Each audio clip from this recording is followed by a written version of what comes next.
You know how sometimes you might wonder about the folks making decisions down at City Hall or the county courthouse? Hmm. Well, today we're doing a really interesting deep dive. It's about something pretty unique in Montana's governance. Yeah, it's a system designed specifically to let citizens, people like you and me, periodically check in on and even reshape their local government structures. Exactly. And we want to explore this constitutional thing without getting totally bogged down in, like, dense legal language. Right, because what makes Montana different here is this constitutional mandate. It requires a regular citizen-led review of how counties, cities, towns are actually set up. It's a fascinating model, really, embedding that citizen oversight right into the rules. It really is. And to help us sort of unpack all this, we're leaning heavily on a report called Montana Local Government Review History. Yeah, that's a key source. It's got loads of detail, where the idea came from, exactly how the process works, what's actually happened over the decades. And some real stories from communities, too, right? Case studies. Exactly. Compelling stuff. So our goal, really, is to pull out the most crucial bits of this review process for everyone listening. We want to cover the origins, lay out how it functions, look at the impact it's had. The real-world effects. And, what does this all mean for Montana communities today? And maybe even spark some thoughts about local government wherever folks are listening from. Okay, so let's get into the basics. The foundation. This all traces back to the 1972 Montana Constitution, doesn't it? It does. Article Gaius, Section 9. That's the spot. That's where it started. That constitutional article basically told the legislature, you need to set up procedures so every local government can review its structure. And initially, they had 4 years to present an alternative form to voters. Okay, that was the first step. But the really key part is the ongoing requirement. Every 10 years after that first round, voters get to decide, do we want another big review? So it wasn't just a one-time thing. No, not at all. It's a recurring chance for citizens to weigh in. Built right in. Like a regular checkup for the government structure. Now, I remember reading this was tied to a bigger shift away from something called Dillon's Rule. Ah, yes, Dillon's Rule. What was that about, and how does this review fit in? Well, historically, under Dillon's Rule, local governments were pretty restricted. They only had powers the state explicitly gave them, very limited. Okay. The 72 Constitution moved towards what's called a shared powers model, especially for local governments that adopted these self-government charters. Oh, the charters. Yeah, that basically gave them much more autonomy. They could pretty much act on anything unless the Constitution, state law, or their own charter specifically said no. So it flipped the script. Instead of asking permission, they could act unless told otherwise. You got it. A big shift in philosophy. And this 10-year voter review, this chance to take another look, Yeah. that became a way to make sure this new local power stayed accountable, right? Exactly. It's like the Constitution said, okay, more flexibility, more power locally. But the citizens get a regular say in whether it's still working. Precisely. It was designed as a direct mechanism for residents to assess if their government's structure and powers were still effective, still meeting their needs. The report kind of sums it up as giving citizens the power to fix it if it's broke. Makes sense. Adaptability. Okay, so a community decides, yep, let's do a review. Yeah. How does that actually get started? What kicks it off? There are a few triggers. First, there's the mandatory vote every 10 years. It's just on the ballot. Do you want to review the government and set up a study commission? Yes or no? The decennial election. Got it. Second, the local governing body itself, the city council, county commission, they can pass a resolution saying, we think it's time for a review. Okay, the government can initiate it. And third, citizens can do it directly through a petition. If they gather signatures from at least 15% of the registered voters in that area, that forces the question onto the ballot. 15%. That's a decent number. It is. It requires some real grassroots effort. And another important point, city residents vote on their city government review separately from their county government review. Two distinct questions if both are happening. Right, because they're distinct entities. Okay, so let's say the vote happens and a majority says, yes, let's review. What's next? The study commission forms. That's the next step. If the review gets the green light from voters, a study commission is created. And the members are chosen in the next general election. So elected commissioners, how does that election work? It's specifically nonpartisan. Candidates don't run with a party label. There's no filing fee, no primary election either. Makes it a bit more accessible, maybe. And who can run? You have to be a registered voter within that specific local government, the city or county being reviewed. But here's a key rule. Current elected officials of that government cannot serve on its study commission. Ah, so no council members studying the council structure they currently sit on ensures some independence. That seems to be the idea. Keep it focused on structure, maybe less influenced by current office holders. And there's an interesting quirk. If the number of candidates who file is the same or less than the number of commission seats available, the election might just be canceled. Those candidates are then declared elected or sometimes appointed automatically, saves the cost of an uncontested election. Huh. And what if someone drops out later? Vacancies. Good question. If a vacancy pops up after the election, the presiding officer of the local governing body, like the mayor or commission chair, gets to appoint someone to fill the spot. But that appointment usually needs confirmation from the full governing body. Okay. Now, what about the commission itself? How big is it? What's the makeup? It always has to be an odd number of commissioners, minimum of 3. The exact number is usually set either by that initial resolution calling for the review or in the ballot question itself. An odd number, presumably to avoid tie votes. That's the standard practice, yeah. Yeah. And besides the elected commissioners, there's also one non-voting ex officio member. Ex officio, meaning? Meaning they're there because of their position. This person is appointed by the local governing body and has to be a current elected official or an employee of that government. So someone from inside the government is there, but they don't get a vote on the final recommendations. Exactly. The idea is they provide internal knowledge, perspective, maybe answer technical questions for the commission, but they don't sway the final vote count.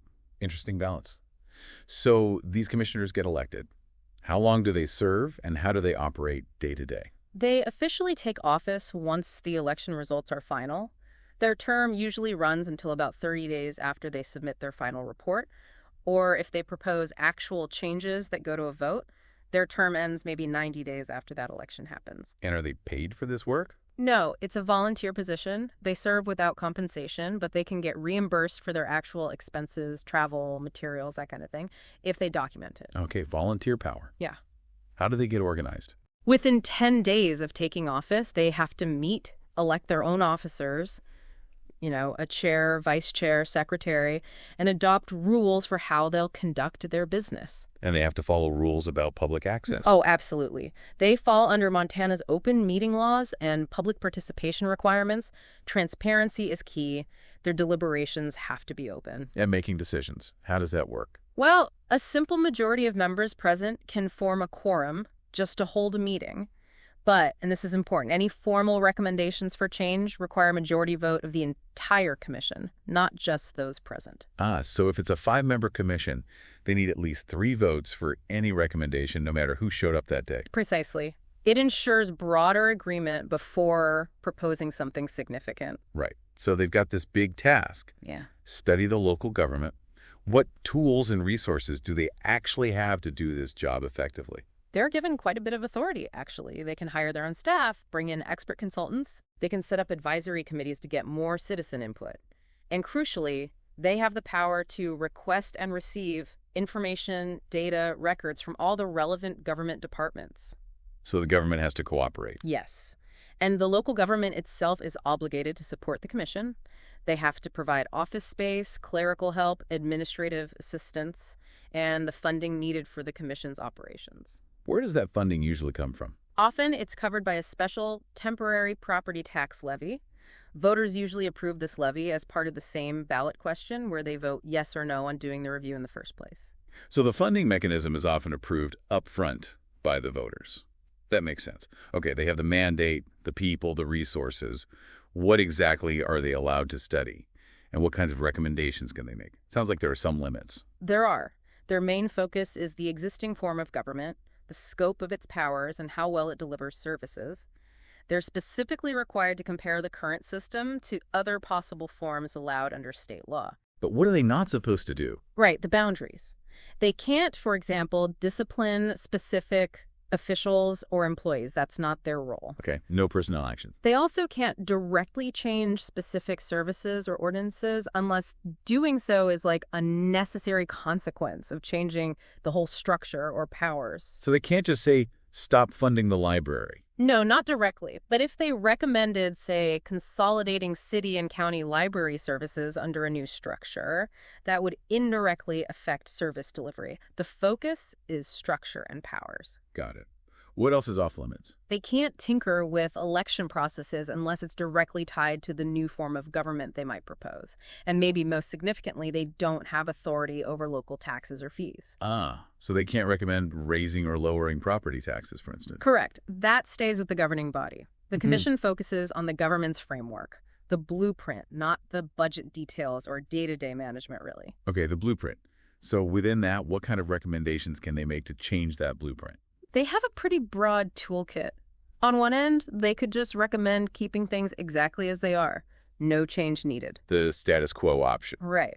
Or they could propose specific amendments to the current form, small tweaks. Okay. They might suggest adopting one of the standard alternative forms already defined in state law, like the commission executive form, where you have an elected executive, kind of like a mayor, handling administration. Or the commission manager form. Exactly, where you have an elected commission setting policy, Yeah. but they hire a professional appointed manager to run the daily operations. Common in many cities. Very. A really significant option is recommending the adoption of a self-government charter, which, as we said, gives that local government much broader powers. The home rule option, basically. Pretty much. They could also recommend something more drastic, like consolidating with another government entity, a city-county consolidation, for instance. Like Butte Silver Bow. Yeah. Or even disincorporating a municipality, though that's rare. Or proposing just consolidating specific services with another jurisdiction, not the whole government. Lots of possibilities there, from minor adjustments to fundamental restructuring. So after all this study, discussion, deliberation, they have to present their findings, right? What does that final step look like? Absolutely. They wrap up their work by producing a final comprehensive report. And if they are recommending changes, this report has to be really thorough. What goes in it? It needs the exact legal text of the proposed changes, a clear explanation of why they're recommending it, the rationale. Okay. A detailed comparison between the proposed new system and the current one, information on the costs involved in transitioning and the procedures for doing it. Costs are important. Definitely. And interestingly, it also has to include any minority reports. If some commissioners disagreed with the majority recommendation, their dissenting views get included too. So you see the different perspectives. How is this shared with the public? A summary of the report has to be officially published, usually in the local newspaper, to get broad awareness. And the full report has to be made easily available to all registered voters. They need access to the details. And then the crucial step, the recommendations don't just happen, right? Critically important point. No. Any changes the commission recommends must go to a vote of the people. Voters have the final say. Always comes back to the voters. Always. This vote typically happens at the next general election after the report is submitted, but there's a deadline. It has to be voted on no later than the general election 2 years after the commission members were first elected. So there's a time frame to keep things moving. Yes. Ensures the process doesn't just drag on indefinitely, but ultimately, majority voter approval is required for any changes to be adopted. It's such a deliberate, citizen-centric process. Really fascinating to see that level of detail. Okay, let's shift gears now and look at the history. How has this actually played out in Montana over the years? The report tracks these 10-year cycles. What are some of the big takeaways? Yeah, the historical perspective is really revealing. That first cycle, 1974 to 76, was, well, huge, as you'd expect. Because it was the first time mandated by the new Constitution. Exactly. Study commissions popped up everywhere. A large majority of counties and municipalities dove in, and it led to some really major changes right out of the gate. We're talking about things like Butte Silver Bow, consolidating, Anaconda Deer Lodge, those kinds of fundamental shifts. Precisely. Both of those consolidations happened as a result of that first review cycle, becoming effective in 77 and 76. And both also adopted self-government charters at the same time. So consolidation and more local power. Yes. And it wasn't just them. Lots of other cities, like Helena, for example, used that initial opportunity to adopt their own self-government charters, too. It was a period of really widespread structural change across Montana. But that initial burst of activity, Yeah. it didn't stay at that level, did it? Participation seems to have waxed and waned over the decades. It really has fluctuated. The next cycle, 84-86, saw a bit less activity, Still significant, but not the same initial surge. Then 94-96 was fairly active again. Voters in 33 counties and 79 municipalities said yes to reviews. Okay, still pretty widespread then. But then look at the 2014-16 cycle. The numbers dropped quite a bit. Only 11 counties and 39 municipalities opted for a review. Quite a decline. Any theories why? Maybe reform fatigue? That's certainly one possibility people mention. After several rounds, maybe communities feel like, we've looked at this enough, unless there's a really pressing problem. But what about the latest cycle, the one that just kicked off with the 2024 elections? Interestingly, the numbers ticked back up a bit. Preliminary data shows 12 counties and 42 municipalities approved reviews in June 2024. So a slight rebound. Yeah, an increase from 2014, definitely, but still nowhere near those levels from the 70s or even the 90s. So participation ebbs and flows. The report has a table summarizing all this, and one thing that just jumps out is the difference between cities and counties adopting charters. It looks like, 35 or 40-something municipalities have charters? That's right. The number is around 35, maybe up to 42, depending on how you count some edge cases. A lot of cities and towns have gone the charter route. Compared to only 3 counties, Butte, Silver Bow, Anaconda, Deer Lodge, and Fergus County, right? Correct. Only those 3 counties have adopted self-government charters. Why such a big disparity? Any thoughts on why municipalities seem much more likely to want that charter flexibility compared to counties? That's a great question and probably has multiple answers. One thought is that municipalities often deal with, more concentrated populations, maybe a wider range of direct services like water, sewer, parks. More complex, maybe. Potentially. So that flexibility of a charter might feel more necessary to tailor solutions to specific urban or town needs. Counties cover bigger, often more diverse areas, different responsibilities. Maybe the standard commission form feels adequate more often. Or maybe it's just harder to get agreement across a whole county. More complex politics. That could definitely be part of it, too. Getting consensus for a charter across a large, potentially politically divided county electorate might just be a heavier lift than within a single municipality. Missoula is a perfect example. The city adopted a charter. The county repeatedly said no. Right. That really highlights the local context. The report also does a good job linking the reasons for reviews to what's actually happening in communities. Can you give some examples? How do real-world issues drive this? Oh, definitely. Look at Butte's consolidation again. A big driver there was the need for financial efficiency because the mining economy was in decline. The hope was a unified government would save money. Makes sense. What else? Raw Valley County, will probably talk more about them. Their changes to the commission structure were directly tied first to managing rapid population growth and then later to adapting when that growth slowed down. Responding to demographic shifts. Exactly. And looking at current reviews happening now, Bozeman is talking about moving to a award system for their city commission. That's clearly a response to major growth and making sure different neighborhoods feel represented. Growth pressures driving structural questions. Right.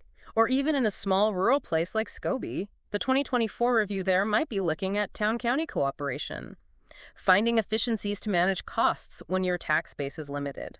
These reviews really become tools for communities to tackle their specific on-the-ground challenges. These examples make it so much clearer. Okay, let's dive deeper into some of those case studies. Butte Silver Bow, the big consolidation. You mentioned it wasn't easy. Tell us more about that struggle. Oh, it was a long haul. The report mentions decades of failed attempts before it finally passed in the 74-76 cycle. Decades, wow. Yeah. Lots of heated debates, arguments about cost savings versus taking on debt from the other entity, fears about higher taxes. There were even apparently some wild, unfounded claims flying around, like pensions being eliminated. Really contentious stuff. So what changed in the 70s to finally make it happen? Seems like a convergence of factors. The serious economic downturn in Butte created more urgency. There was a growing public frustration, it seems, with the existing fragmented governments, maybe perceptions of inefficiency or even corruption. And didn't you mention something about the commission members? Right. That rule prohibiting current elected officials from serving on the study commission, that might have been key. It perhaps gave the commission more independence, allowed them to propose a truly radical change like consolidation without worrying about their own current positions. A fresh perspective, maybe. Could be. Anyway, voters approved it in 1976, created the unified government, chief executive, 12-member council. Interestingly, Walkerville, a small town completely surrounded by Butte, opted to stay separate. Huh. And Butte Silver Bow is reviewing again now, in the current cycle. They are, which just shows that even these major, long-standing structures aren't set in stone. Communities can revisit them. Fascinating. Okay, let's contrast that with Missoula. They went a different route, rejected consolidation, but the city eventually got a charter. What's their story? Missoula's path is really instructive. City-county consolidation was floated in the 70s, didn't fly. Then, interestingly, no review happened at all in the 80s, but in the 94-96 cycle, the city voters said yes to a review, while the county voters said no. So the city went ahead on its own. Exactly. And their study commission really focused on public input. They came back with 3 main proposals. Which were? 1, adopt a city charter with those broader self-governing powers. 2, switch to nonpartisan city elections. 3, create neighborhood councils. Neighborhood councils. What was the idea there? To boost citizen engagement at a really local level, give neighborhoods more of a direct voice. And city voters approved all 3 things in 1996. So the city embraced the charter and more citizen involvement. Yes. And they've operated under that charter ever since, even tweaking it with amendments over time. But the county consistently voted against a county charter and recently has voted against even doing reviews. Wow. Stark difference within the same valley. It really highlights how different political cultures or priorities can lead down very different governance paths, even side by side. Okay, and then Raleigh County, you mentioned them earlier as kind of experimenting with their structure. Yeah, Raleigh is a great case study in the iterative nature of this. Before 2006, they had the standard setup: 3 county commissioners elected countywide, partisan ballots, staggered 6-year terms. Pretty typical for Montana counties. Right. But they had that boom in population growth in the early 2000s. That pressure led to a review. In 2006, voters approved some changes, increased the commission size to 5 members, shortened the terms to 4 years. Okay, responding to growth. But voters rejected other proposals, nonpartisan elections, electing by district instead of at large, having concurrent terms. This kind of mixed result apparently created some challenges, maybe politically or just logistically. So fast forward to the next review cycle, 2014-16. What happened then? By then, the growth had slowed down, and there seems to have been some dissatisfaction with how the 5-member board was working. So another review was initiated. And the recommendation this time? To go back, they recommended returning to a 3-member commission with 6-year staggered terms, basically undoing the 2006 expansion. Whoa. A full reversal. Pretty much. And they also put partisan versus nonpartisan elections as a separate question to the voters again. It really shows a community using the review as a feedback loop, trying something, evaluating it, and then adjusting again based on that experience. That's a powerful example of the system working, as intended perhaps, learning and adapting. What about current reviews? The report mentions Whitefish. Right. Whitefish is interesting because they already have a self-government charter.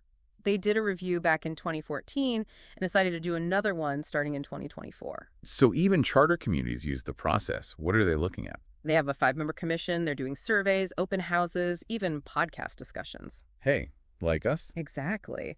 Some key topics seem to be term limits for council members and how to make their volunteer advisory committees work more efficiently. So fine-tuning their existing system. Seems like it. And what's also interesting in Whitefish, just this past November, 2024, voters separately approved a charter amendment to allow council members to be paid. Ah, so that specific issue was handled outside the main review. Looks like it. Right. It shows that communities can use different tools, the formal review for broader structure, separate ballot measures for specific tweaks.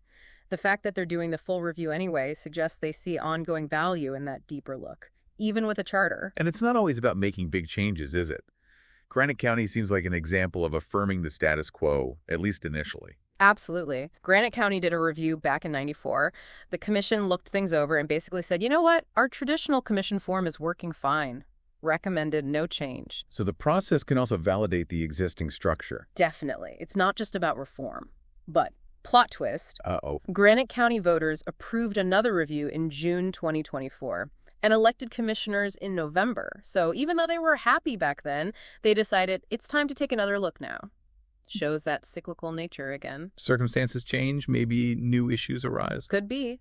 And the report touches on other examples too. Communities like Laurel or Libby adopting charters outside the decennial review, maybe spurred by a task force. Helena using its charter powers for things like clean air rules. Right. Great Falls shifting to commission manager by a petition before later getting a charter. Anaconda Deer Lodge, similar consolidation to Butte, also reviewing now. And even small places like Scobie looking at efficiency in the current cycle. It's a really diverse landscape. These stories really paint a picture of how dynamic this can be. Okay, as we start to wrap up this deep dive, let's bring it all together. Why does this Montana system matter now and looking ahead? What are the big takeaways? I think the main thing is that Montana's system is just a really unique, deeply embedded commitment to grassroots democracy, to citizen oversight. It flows directly from that '72 Constitution. It provides this structured but also flexible way for communities to regularly stop and think about their own governance, evaluate it, reshape it if needed. And it's not just theoretical. We've seen it's had real impact over 50 years now. Yeah, those consolidations, all those municipal charters giving towns more control, Yeah. structural amendments in places like Ravalli County, real changes. Exactly. And beyond the structural changes themselves, it's this recurring exercise in civic education and engagement. Every 10 years, people are prompted to learn about their local government, discuss it, vote on it. That process itself has value, you mean? I think so. Just going through it can make people more aware, more engaged. It keeps the conversation about local governance alive. It's pretty rare to have that built in systemically. But as we saw with participation rates fluctuating in different outcomes, Yeah. its effectiveness isn't automatic, is it? It really depends on local factors. That's a crucial point. It's not magic. The law provides the framework, but success hinges on so much more. Like the quality of the commissioners, right? Their dedication. Absolutely. How much citizens actually participate, show up to meetings, give input, how clearly the commission explains its proposals. The local political environment plays a huge role, obviously. And practical things, like having enough funding and support when the commission to do its job well. For sure. And there are challenges. Conducting a thorough review costs money. Voters can get reform fatigue. Getting people involved, especially finding enough candidates to run for commissions in smaller towns, can be tough. So it's a powerful tool, but it requires active participation and resources to work well. Definitely. But despite those challenges, the fact remains it's this vital mechanism for Montanans to have a direct hand in shaping their local governments, keeping them responsive. And the fact that, over 50 counties and municipalities are in a review cycle right now, 2024, 2026, shows it's still very much a living process, doesn't it? It really does. It underscores that ongoing relevance, that commitment to letting citizens periodically check under the hood of their local government. So the big takeaway then, Montana has this distinctive constitutional power tool for citizens, a way to examine and reshape local government periodically. It's local control and accountability put into practice. Yeah, it really is. And it leaves you thinking, doesn't it, about that balance between tradition and change in how we govern ourselves locally, or just how vital citizen engagement really is. Makes you wonder if other places could benefit from something similar, maybe adapted to their own context. It's a provocative thought. How do we ensure our local governments stay effective and responsive? Montana offers one fascinating, long-running answer with this review process. Definitely something to mull over, maybe even look into how things work in your own community long after this deep dive is done.